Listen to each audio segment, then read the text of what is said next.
Hello guys, this is Miss A, and for today's video, we're gonna show you how we celebrate our Valentine's Day.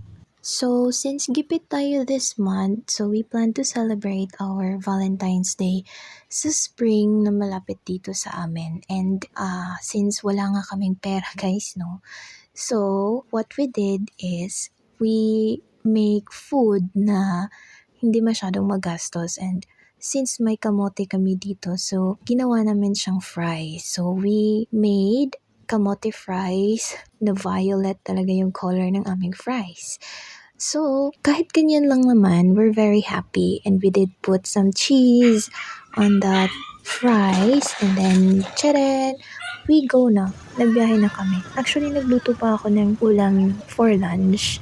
Di ko na lang vinidyohan because I don't have time to take video na.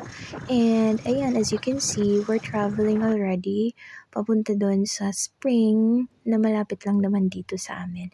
And may kasama kaming bata batuta na mahilig lumangoy, so sinama na lang din namin.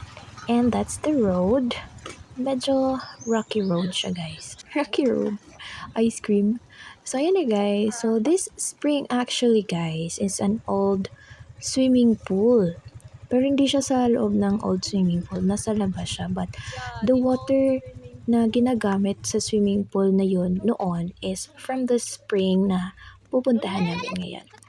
And taga-hawak ng camera namin is the little boy na pamangkin ng aking partner. And very excited kayo siya na guys. Mas excited pa siya sa mga. So, that's what we did guys. We just celebrate it there sa malamig na tubig. Pampalamig din ng ulo. Baka kasi biglang nag-World War III. Valentine's sa Valentine's. So, ayun, nagpalamig ng ulo. And hindi naman halata no, na gustong-gusto niya talaga yung tubig.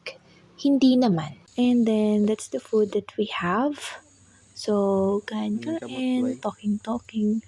Ang dami namin pinag-usapan dyan, guys. Pinag-usapan namin dyan, pera. Pera talaga, dahil pera ang problema namin.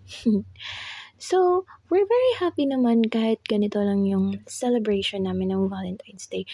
Advertise at akadali. Dere sa Matrix by Pindot kayo ang nature.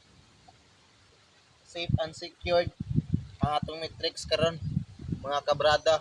So, pasintabi po sa lahat ng mga kumakain o sa mga iro po yung makakita kay basig muusig unyag maayo nakakita og buko. Char, joke lang.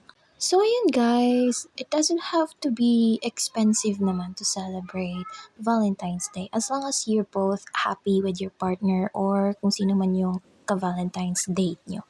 So, that's it guys. I hope you enjoy our video and I hope you're happy sa Valentine's Day ninyo. So, spread love guys and no hate.